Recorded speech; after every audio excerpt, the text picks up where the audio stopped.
Hello everyone, welcome back to my channel. कैसे हैं आप सब, कैमन आछो सबाई? And I am back again with another story time. And ये story time मैं बंगाली में करने वाली हूँ because this is a Bangladesh based story, so why not in Bengali? So without any further delay, let's get into it. কাহিনীটি শুরু হয় মিরপুর 2003 বাংলাদেশের কথা। এটা যখন একটা বহুতল বিল্ডিংয়ের ছাদ থেকে কয়েকজন মানুষ দেখে কি ওনাদের পাশের বাড়িতে দুটো মেয়ে আড্ডা খুঁজছে। কেন? ওরাও ভাবছে কেন, কোয়াইট সাসপিশিয়াস। তো ওরা যখন জানতে পারলেন, ওরা জানলো যে ওই দুটো মেয়ের মা মারা গেছে। ওরা দুজন বোন ছিল, ওদের মা মারা গেছে। তো ওরা কি করলো, পুলিশকে খবর দিল যে এরকম আমাদের পাশের বাড়িতে একজন মারা গেছে আর ওদের মেয়েরা ওদের ঘরে ওদের কবর খুঁজছে, ওনার কবর খুঁজছে। তো পুলিশ আসলো। পুলিশ যখন বললো যে তোমরা এখানে কেন করছো, কবরস্থান তো আছে। তো ওনার মেয়ে বোন দুজন বললো যে আমরা আমাদের বাবাকে হারিয়েছি, এখন আমাদের মাকে নিজেদের থেকে দূর করতে পারবো না। পুলিশরা এই কথাটা শুনে তো they were like কি what is happening with these girls? তো পুলিশরা কি করলো, ওনাদের মাকে কবরস্থানে নিয়ে গিয়ে ইসলামিক রীতিনীতি অনুযায়ী কবর দেওয়া হলো।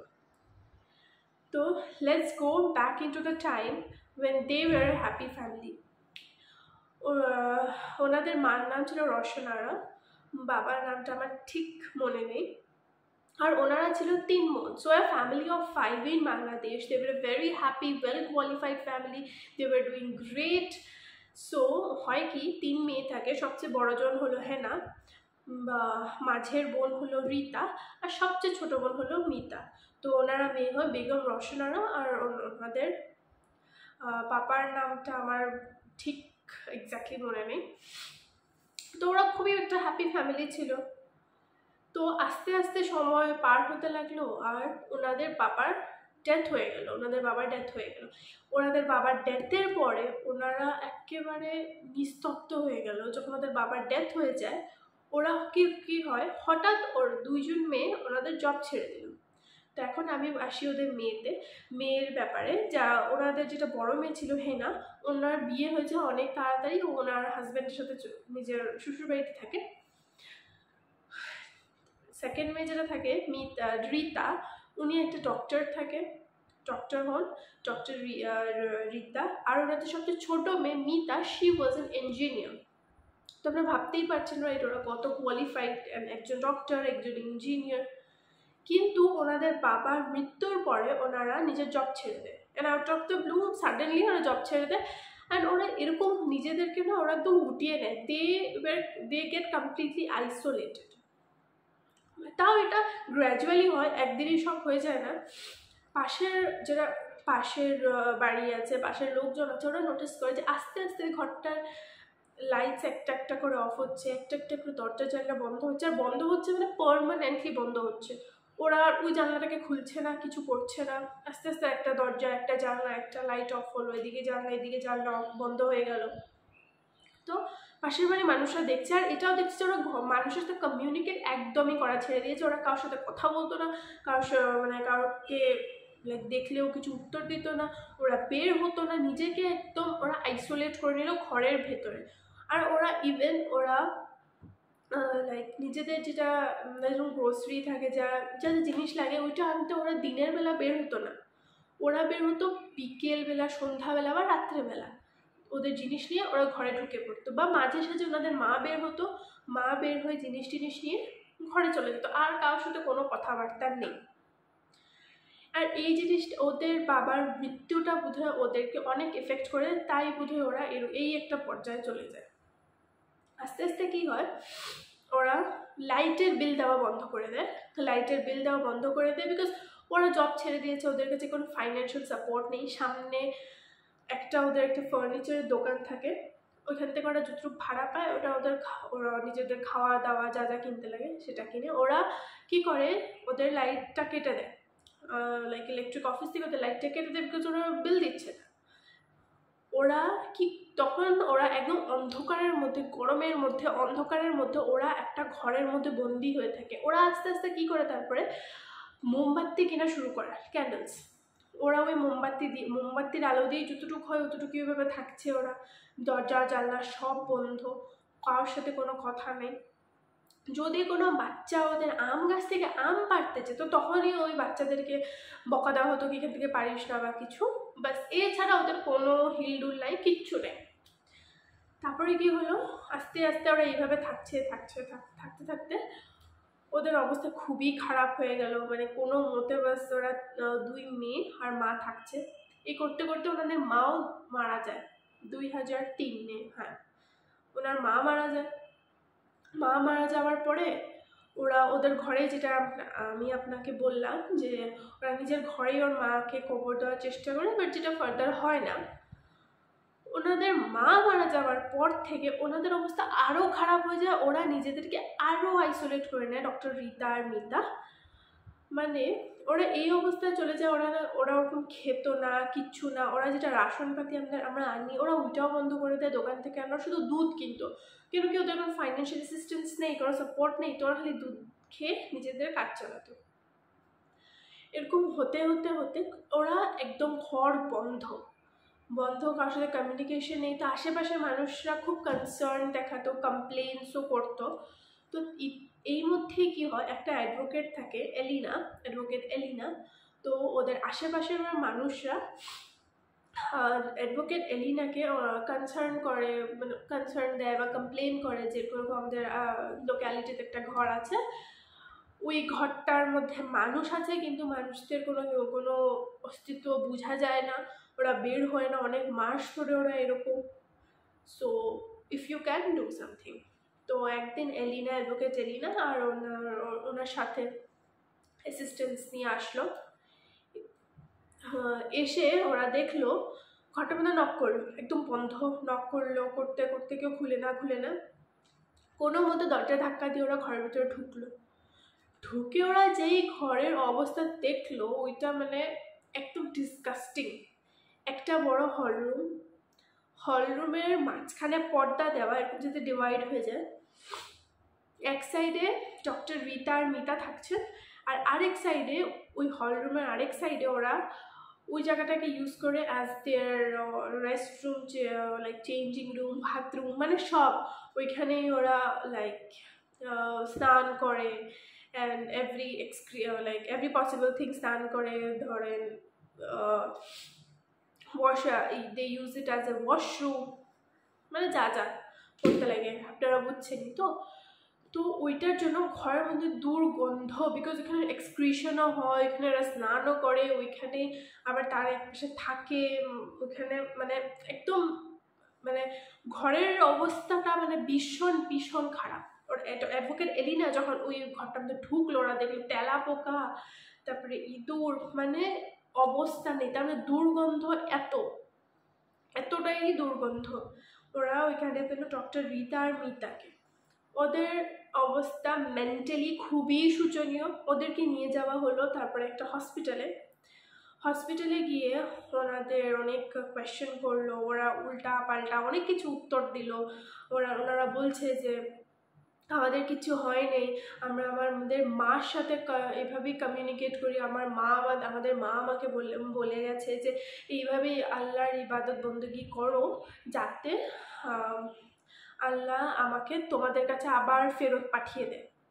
মানে ওদের হয়েছিল actually schizophrenia, if I am প্রনাউন্সিং it right.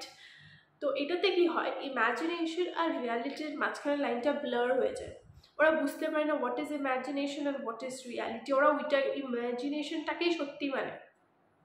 তারপরে হয় কি, ওনাদেরকে ওষুধপত্র দেওয়া হলো, ওদের চিকিৎসা করা হলো, আর ওনাদের যেটা বড় বোন হেনা, ওনাকে ডাকা হলো। হেনা এসে বললো যে হেনার বিয়ের পরে ওরা হেনার সাথে একদম যোগাযোগ বন্ধ করে দিয়েছে। ওরা হেনা যদি ওদের দেখা করতে ঘরে আসতো তবেও ওরা হেনাকে একদমই ওয়েলকাম করতো না। ওদের সাথে মানে হেনার সাথে কথা বলে ওরা ভালো পেতো না, বিকজ ওরা ভাবতো যে ওদের যেটা অ্যানসেস্ট্রাল প্রপার্টি, পৈতৃক সম্পত্তি, ওটাকে ওরা বাঁচাতে চেষ্টা করছে। লাইক ওরা ভাবছে যে হেনা আসলে বোধহয় ওদের পৈতৃক সম্পত্তি বা প্রপার্টিটাকে হেনা নিয়ে নেবে। এসব মানে আজব ভেবে ওরা মানে হেনার সাথে একদমই কমিউনিকেশন বন্ধ করে দিল। তারপরে যাই হোক ওদেরকে ট্রিটমেন্ট করিয়ে ওদেরকে ওষুধপত্র দিয়ে হিনার ঘরে পাঠানো হলো, যাতে ওরা হিনার সাথে থাকুক। হিনার হাজব্যান্ড আর হিনার 2 মেয়ের সাথে ডক্টর রীতা আর মিতা থাকতো। আস্তে আস্তে থাকতে থাকতে ওদের মেন্টাল কন্ডিশনের একটু ইমপ্রুভ হয়। ডক্টর রিতাকে একটা পিজিতে জবও দেওয়া হয়। ডক্টর মিতাকে কোনো জব দেওয়া হয়নি, মিতা ঘরেই থাকতো। তো আস্তে আস্তে কি হয়, ওরা হেনার ফ্যামিলির সাথে থাকে, বাচ্চা হাজব্যান্ডের সাথে থাকতে থাকতে ওদের মেন্টাল হেলথটা ইমপ্রুভ হয়। কিন্তু কিছুদিন পরে ওরা বলে যে যেহেতু আমরা ইন্ডিপেন্ডেন্টলি থেকে অভ্যস্ত, আমরা মানে নিজেদের থাকতে ভালো পাই নিজের মধ্যে, তো আমরা চাইছি যে আমরা আমাদের নিজের ঘরে ফেরত যাই।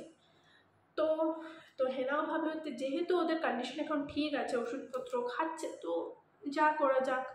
তো ডক্টর রিতা আর মিতা গেল ওদের ঘরে, নিজেদের ঘরে। তো যাওয়ার পরে কিছুদিন পরে, লাইক 1-1.5 মাস পরে, ডক্টর হিনার কাছে সরি নট ডক্টর হিনা, হিনার কাছে কল আসে যে তোমার বোন ডক্টর রিতা জবে আসছে না। এইটা জানার পরে হেনা বুঝে গেল যে হতে পারে এই সিচুয়েশন এখন আরো খারাপ, এখন কিছু একটা দুর্ঘটনা পাক্কা কিছু একটা হয়েছে ওদের সাথে। তারপরে যখন ওইখানে আরো কিছুজন মানুষ গিয়ে দেখে ডক্টর রিতা আর মিতার মানে যেটা কন্ডিশন ছিল ওইটা আরো ওয়ার্স্ট হয়ে গেছে। ওদের ঘরে গিয়ে দেখা যায় ঘরের তো অবস্থা একদমই বাজে। ঘরের আশেপাশে জঙ্গল হয়ে ওই ঘরটাকে তখন মিরপুরের বাসিন্দারা বলতো যে haunted house. It is often ফেমাসলি known as haunted house of Mirpur. So 1 মাস যখন ওরা যায়নি, এই মধ্যে 1 মাস যখন ডক্টর রিতা ওনার জবে যায়নি, এর মাঝে অনেক কিছু ঘটে গেছে। যেটা হলো কি, ডক্টর রিতা আর মিতা ওষুধ খাওয়া বন্ধ করে দিয়েছে, বিকজ ওদের কাছে কোনো ফাইন্যান্সিয়াল সাপোর্ট ছিল না। ওরা যতদিন হেনার আওতায় ছিল ওরা ভালো ছিল, খুবই ভালো করছিল। কিন্তু যেহেতু ওরা এখন নিজেদের বাড়িতে ফেরত এসছে, ওদের কাছে কোনো ধরনের ফাইন্যান্সিয়াল সাপোর্ট নেই। যেটা ওদের একটা ভাড়া দেওয়া দোকান ছিল, ফার্নিচার দোকান, ওইখান থেকে ওদেরকে টাকা ওরা রেন্ট ওই মানুষগুলো দিচ্ছিল না ডক্টর রিতা আর মিতাকে। ওদের কাছে কিচ্ছু ছিল না, মানে কোনো টাকা পয়সা কিচ্ছু নেই। ওরা ওষুধ বা কীভাবে খাবে, বা খাওয়াই বা কীভাবে খাবে। আর ওদের এটা মতামত ছিল যে আমাদের কিচ্ছু হয়নি, আমরা কোনো পেশেন্ট না, আমরা ঠিক আছে, আমরা পাগল হইনি।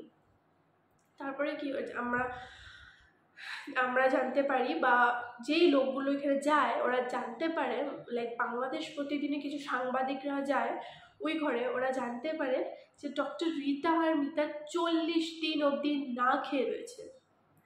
আর এইটাতে কি হয়, ওদের অবস্থা একদমই খারাপ হয়েছে। যখন ডক্টর মানে ওরা যায়, সাংবাদিকরা যায়, মিতা গিয়ে দরজাটা খোলে, আর ওরা দেখে যে ডক্টর রিতা একটা বিছানায় শোয়া। মিতার দরজা খুলতে অনেক সময় লাগে, নক করার পরে ওরা শুনতে পারে যে হালকা হালকা ভয়েসে কেউ বলছে যে হ্যাঁ দাঁড়াও, আসছি আসছি আসছি। এই করতে করতে মিতার দরজাটা খুললো, ওরা মিতার অবস্থা দেখে একদম কেঁপে গেল। মিতা মানে মনে হচ্ছে একটা কঙ্কালের উপর যে চামড়া আছে আর কিছু নেই, এই অবস্থা দুজনের, মিতারও রিতারও। এত অবস্থাটা খারাপ। ওরা দুজন ভুগছিল শেয়ার ডিলিউশনে, বিকজ ওরা একসাথে থাকতো। তো ওদের দুজনের মাঝখানে যদি একজনেরও কিছু ডিলিউশন আসতো, ওরা দুজন মিলে এটাকে ভাবতো যে এটা সত্যি। তো কি হয়েছে, 40 দিন না খাওয়ার ফলে ডক্টর রিতা একদম বেডরিডেন হয়ে গেছিল। মিতা বললো যে যেহেতু আমরা কিছু খাই নেই, আমার দিদি ডক্টর রিতা উনি আজকে 2 দিন হলো কোনো মুভমেন্ট মানে শরীরে কোনো মুভমেন্ট নেই, উনি খালি চোখ নাড়াচ্ছে, চোখের ইশারাতে কথা বলছে। ওরা যখন দেখলো, ডক্টর আর বাকিরা এসে যখন দেখলো, তো ওরা বললো যে ওনাদের অবস্থা আগের থেকেও অনেক বেশি খারাপ। এটার পরে কি হয়, ওদেরকে আবার ওই হসপিটালে নিয়ে যাওয়া হয়, যেটাতে প্রথমবার ওরা গেছিলো। হসপিটালে নিয়ে গিয়ে ওদের চেক আপ করলো, সব দেখলো যে 40 দিন একটা মানুষ না খাওয়া, ওদের পুরো প্রপার ট্রিটমেন্ট হলো, ওষুধ দিল, সব করলো। এই করতে করতে আন্ডার ট্রিটমেন্ট থাকতে ওরা ঠিক হয়ে যায়। আনটিল বগুড়ার থেকে পুলিশ স্টেশনে কল যায় একটা হোটেলে, বগুড়ার একটা হোটেল থেকে পুলিশ স্টেশনে কল যায় যে 2টো মহিলা আমাদের হোটেলে থেকে থাকছে অনেক দিন ধরে। ওরা 70,000 অব্দি বিল পেমেন্ট করেছে, কিন্তু ওরা আর না বিল পেমেন্ট করছে, না রুমের থেকে বের হচ্ছে, না কোনো সারা শব্দ দিচ্ছে, ইভেন ওরা খেতেও নামছে না।